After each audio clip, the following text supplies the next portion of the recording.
Minsan, iniisip natin na ang pagiging banal ay para lang sa mga saserdoteng may espesyal na tungkulin, o sa mga taong nasa simbahan lang. Pero alam nyo ba, ang tunay na kabanalan ay nagsisimula sa ating pang-araw-araw na buhay, sa bawat desisyon at bawat galaw natin.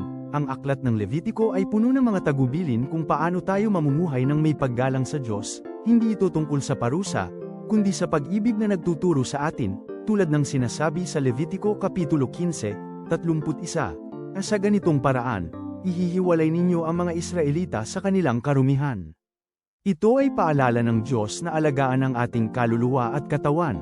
Ang paghihiwalay natin sa karumihan ay hindi pagtanggi sa mundo, kundi pagpili sa isang buhay na puno ng kapayapaan at pagpapala. Sa bawat detalye ng ating buhay, kung susundin natin ang kanyang mga turo, mas mararanasan natin ang kanyang walang hanggang pag-ibig.